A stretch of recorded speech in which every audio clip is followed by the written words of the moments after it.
วัสดีทุกคนด้วยนะครับผมตอนนี้เราก็อยู่กันที่น้ำตกวังเน่ว้าว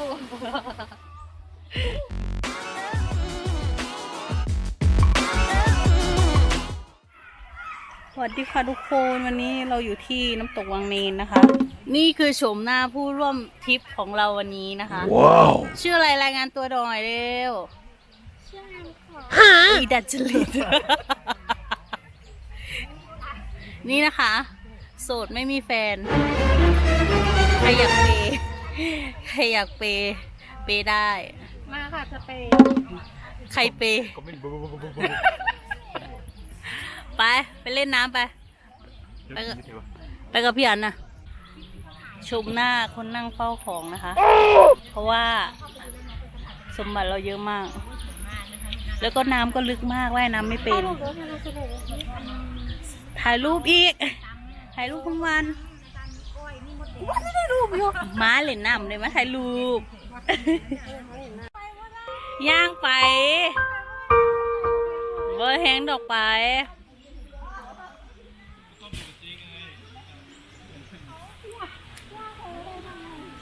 ย่างไปเขาย่างไป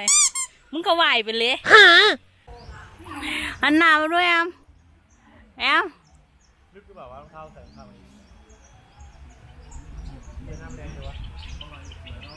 ยืนตรงนี้แหมตรงกลางนี่แหมย่างตรงกลางนี่แหมมีไม้แล้วย่างไหมความพยายามในการถ่ายรูปไม่ดูแล้วไม่ค่ำอยู่วะหนามเกณฑ์ย่างไว้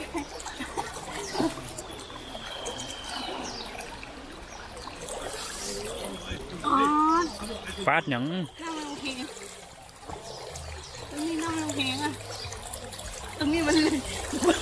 มีรถเป็นแล้วใช่ไหมมือสั่นเนี่ยนะน้ำหนาวอุ้ยน่าจะตะไคร้มากมีก้อนหินอยู่ทั้งนี้มีก้อนหินทั้งนี้ครับแม่งน้ำไหลโคตรแรงเลยนะตรงนู้นเลยมาพามาตรงนี้เลยแล้วก็ไปตรงนู้นนู่นเห็นไหมโอ้อึ่งยางขึ้นก้อนหินแล้วตอนนี้ปากเลยไปคุณอ่ะคุณอ่ะไปยุคุณอ่ะพูดอ่ะไปยากไปยากดอกนี่เป็นเลือกตัวหัวโปรตีน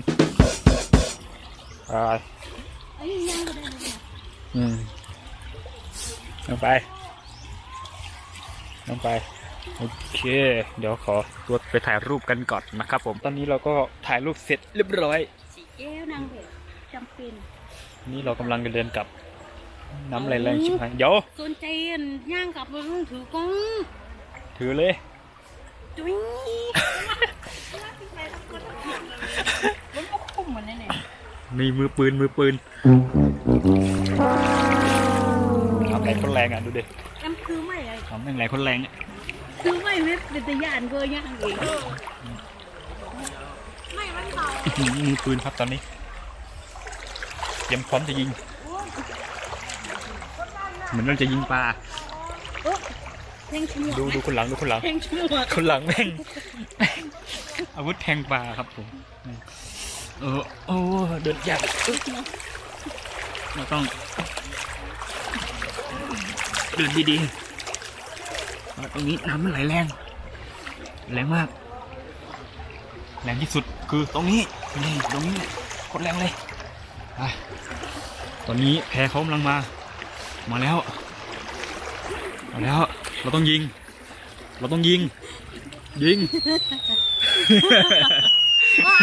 แพเขามาแล้วประตูมาแล้วทำการยิงงานไงประตูเข้ามาแล้วเดินต่อไปสุดครับเราโอเคตอนนี้เราก็ถึงจุดหมายแล้วไปเจอกันนะเล่นน้ำก่อนวันนี้เหนื่อยมาทั้งวันแล้วเหนื่อยกับการถ่ายภาพคุณเนี่ยนั่นไปละเดี๋ยวไปเล่นน้ำกันโอเคครับผมตอนนี้เราก็ได้ห่วงยางมาแล้วเราจะลอยไปปล่อยให้น้ำมันลอยไป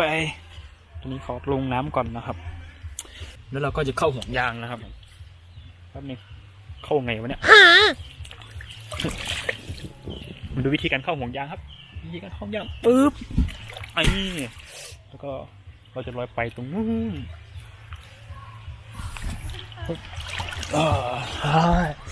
อะไรอ่ะโอ้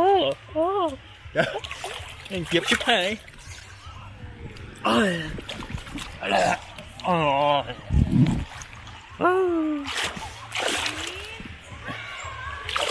โอ้ยอย่าห่วงยางขับไปละ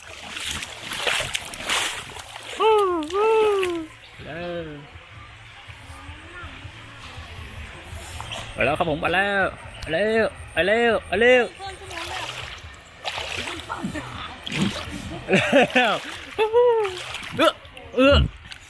โดนก้อนหิน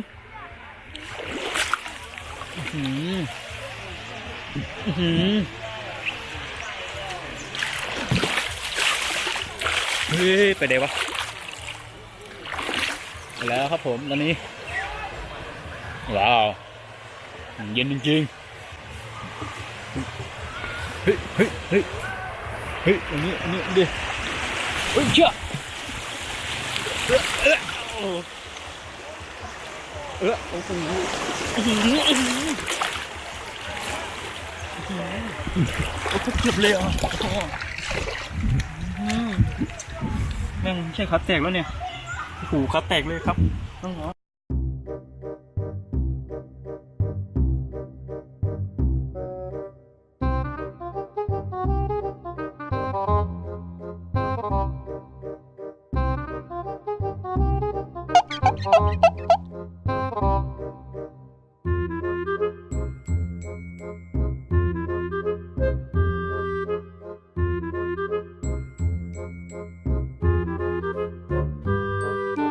เป็นยังไงบ้างคะเล่นน้ำมาแล้ว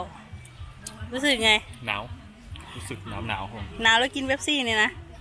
ฮะ รู้สึกว่ามันมีอะไรอยู่ใต้ตีน อะไรก็ได้ตีนใต้ตีนคืออะไร น้ำ ได้ตีนคือน้ โอเคไหมน้ ำโอ้น้ำไหลคัน ำเย็นไหม โคตรคันเลย น้องบอกว่าน้ำขี้ไก่ มีเห็นแล้วมันมีรถขี้ไก่ น้องบอกว่าน้ำขี้ไก่แต่สภาพน้ำไม่น่าจะขี้ไก่นะมันยาวไปถึงนู่นเลยตรงแถวๆนู้นมีโขดหินด้วยน่ะตรงนั้นมีโขดหินอ่ะเล่นอีกไหม มาที่เหลือ อ่ะ เลิกกินนี่เถอะ อุ้ยนี่หรอเปียก เอ้ยเป็นโคตรหนาวเกิน หิวรอกับข้าวตั้งนานแล้วยังไม่มาเลยนี่รู้สึกว่า คันทำมึง เชี่ยเดี๋ยว อันที่ลูกค้าบอกว่าอันป้ามาขายเนี่ยบอกป้าขายตัวนะป้าเป็นตั้งแต่ภาพอิสระลูกมาจากคอนสารมันจะปูลูกมาแทนน้องๆอันนี้ดู รู้สึกแบบคันไข่แล้วก็หนาวด้วย ล่าสุดป้าไปที่บางแสน